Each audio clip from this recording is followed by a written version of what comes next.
You must surrender your will and your identity so you can be reborn as an AA member, reborn into Alcoholics Anonymous, and as somebody who accepts AA. It is how he put his whole system together. It's part of his sales pitch. I'll call Bill as a good salesperson. He sold me on a program that I believed fully for a decade. So I was sold, totally sold. So Bill was a good salesman for me. I bought it all. Now I realize it was all baloney. Bill was a salesman. Hello, welcome to the Sobriety Bestie podcast. I am Kirsten, your hostess today and your friend in this Deprogramming from Alcoholics Anonymous series. And today on 8 Signs AA is Controlling Your Mind is part 8 of our 8-part miniseries, Dispensing of Existence. This comes from the work of Dr. Robert J. Lifton on thought reform.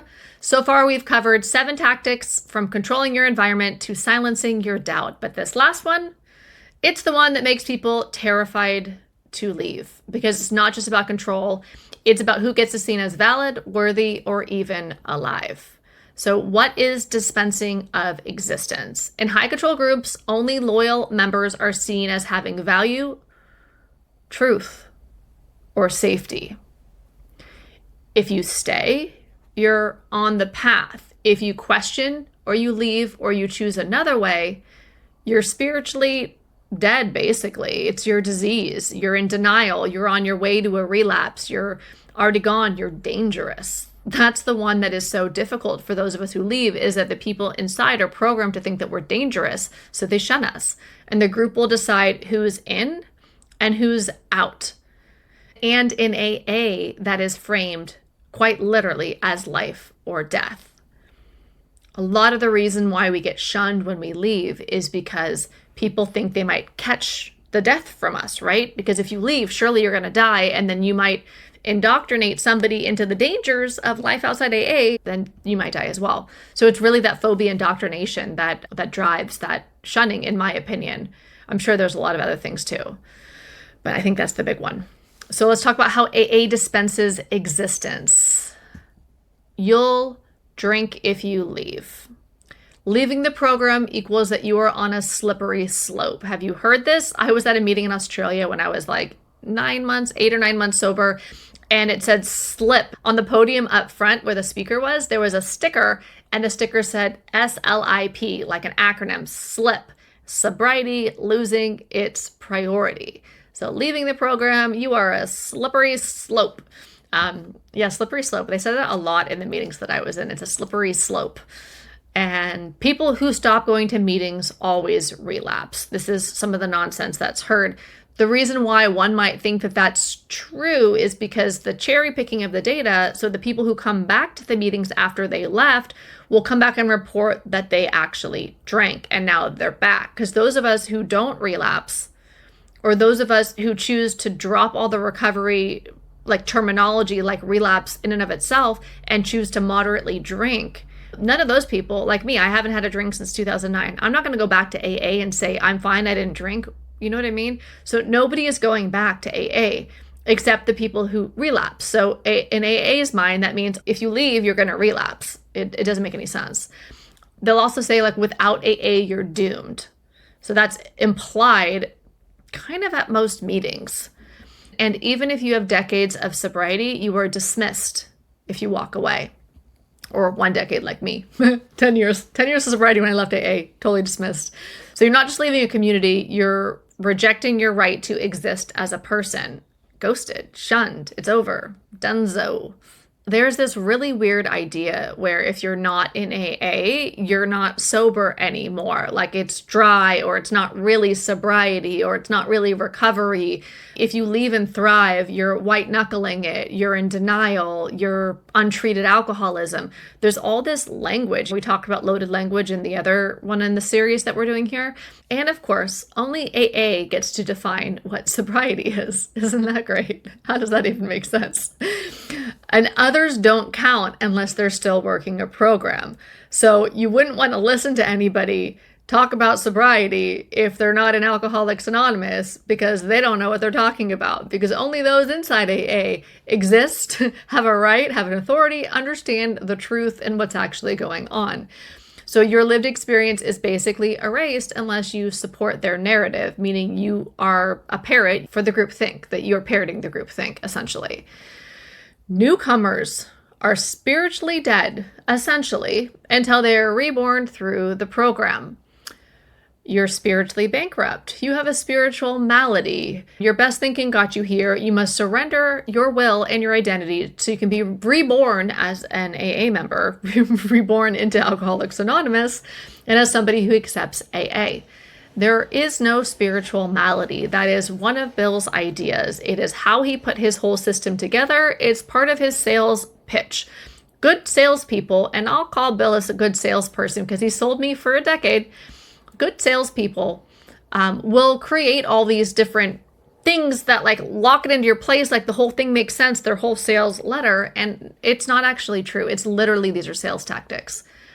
So I think of Bill as a good salesman because he sold me on a program that I believed fully for a decade. So I was sold, totally sold. So Bill was a good salesman for me.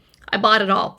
Now I realize it was all baloney. Bill was a salesman. He was not a doctor. He was not an addiction specialist. He did have a doctor's opinion in the book, but that doctor was essentially his business partner because that hospital, the town's hospital where Dr. Silkworth worked, gave Bill the money to publish the book. So they were in bed together with the book. So the opinion in the book, not even a scientific fact, randomized double-blind controlled study, the opinion of a medical professional inside the book is actually a business partner. So I think that we would say that's not relevant today in 2025. That would be a conflict of interest. Do you know what I mean? So yeah. So your best thinking got you here. You have a spiritual malady. You are powerless. You need a higher power through Bill's program to work this. And if you don't believe all that, yeah, you basically don't exist. They shut you off, they close you down, they block you, they unfollow you if they can't control you, because they might try to control you first on their way out. It depends upon, I don't know, what they would call their spiritual fitness.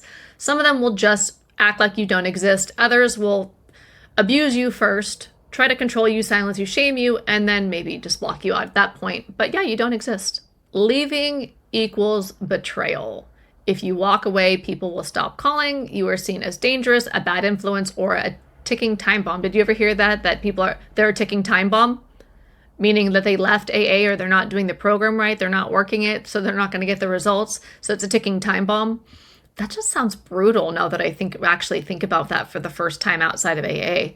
Like, ticking time bomb? Can you imagine like calling somebody a ticking time bomb because they don't think like you? That's so ridiculous. So sponsors may ghost you.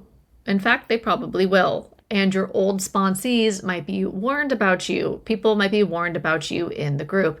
Even sharing your story publicly gets labeled as AA bashing or killing people. So I've been labeled as AA bashing and as killing people. And my honest response to the people who come at me in the comments and say, you're killing people, I write back and say, what about those inside AA who are no longer alive? Did AA kill those people? Do you know what I mean?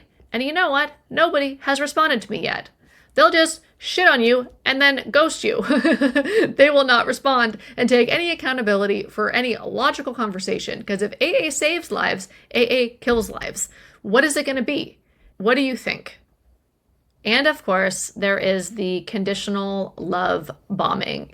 You are embraced if you keep showing up, if you stay humble, if you do the work, if you say the right things in the meeting, if you parrot the ideology in the meeting, you are praised, you are loved.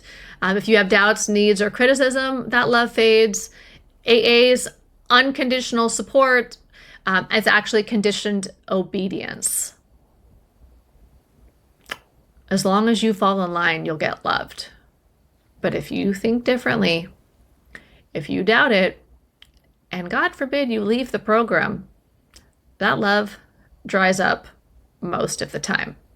There are a few people, I actually do have some friends that I know from Alcoholics Anonymous, but they've also left AA already. So they're already out of AA. There was one person, since I've been honest online about leaving AA, that actually is still in AA, that I know from AA, that we talked on the phone, and there was 0% of control coming from her. Everybody else, it just feels like they're trying to control me still. It's so weird. It's like they can't see it though, so I don't blame them, but it still feels gross. So I'm like, no, I don't want to be controlled by AA anymore. Don't you get it? I'm literally right now in this moment here with you making a video about AA mind control, and then AA is responding with their mind control. I'm like, I'm not it, dude. Not it. Not here. Not it. Don't want it. Take it back. Not it. So support is only available as long as you comply. Is that actually support or is that control? Fear-based programming, jails, institutions, or death. You're not just told that if you leave, it's risky. You're told it's fatal. I was told it's fatal. It's literally said at almost all the meetings that you're going to die, essentially, if you leave. The fear of relapse becomes a form of spiritual blackmail. Your identity and survival get psychologically tied to the group. You're either an AA member or you're a warning story. People who leave are talked about like ghosts. Remember so-and-so? They're out there now. Out there now. Like, what the fuck is even out there? This must be out there. Are you out there now? Let me know in the comments. Are you out there? Out here is fine. Out here is totally fine. And it actually took me, I don't know if I want to say like a year leaving AA. Like my first year was pretty brutal. There was a lot going on. I mean, it was also COVID, but like, just getting AA out of my head. And then also it was a year after I left AA until I understood my brain without Bill's ideas in it, without the AA ideology. And that's when I realized that my brain's so different that it's actually different. And that's when I got my autism diagnosis, was a year after leaving AA. So that first year of leaving, it was all sorts of confusing and what the fuckery. Of course, success outside the program is minimized or doubted. That would be the people who are commenting on my videos. You sound drunk. You look drunk. Okay, bro. That's right. Here I am. I'm fucking drunk. Congratulations. You caught me. You nailed it. Oh, man. Yeah. I mean, the tactics are just so obvious to me now. So, yeah, it's really been helpful to study emotional manipulation tactics, and I'll link it up here. I made a video about 30 signs of you're being emotionally manipulated because it's so helpful to understand the emotional manipulation tactics so that we don't get affected by them, or maybe we get annoyed by them, or I feel gross. It feels gross when someone's super emotionally manipulated, but no, you don't get to control me, bro. I'm good. Like, I'm good on the AA control. Do you know what I mean? So studying emotional manipulation tactics have been super liberating. And if you check out that video that I linked, I'll link it below here too. The same 30 things that are in the video are also in a PDF. So that's really helpful as well. I just want us to be free. You know what I mean? Okay, here are your choices. You are either a disciple or you're in danger. There's no in between. Are you a disciple or in danger? Oh man. All right. It's been so fun to have you on this 8-part series. If you would like to go further and like my assistance, I do have an online course called Deprogram. It's all about getting AA out of your head and reclaiming your life. I'm obsessed with the course. And yeah, so I'll link that below if you're interested. I have other things linked below. I have paid courses and I have free stuff. So if you want to go further, scroll below and check it out. I'm here to guide you to freedom. And as always, I would love to hear from you in the comments. So let me know what you think. How was this 8-part mini-series for you? Did you learn more about AA mind control? And did it help you get some of AA's control out of your head? That's my biggest hope with doing this series. And if you have any ideas of any other series you want me to do or any other videos, I'll see you in the comments. I'm open to suggestions for videos, not AA suggestions, because when AA says, I have a suggestion for you, that's cult code for control, right? That's cult coded. I have a suggestion, that is cult coded control. No, but I am open to your ideas for video topics. And yeah, I hope you have a beautiful day and I'll see you in the next episode. Take care. Bye.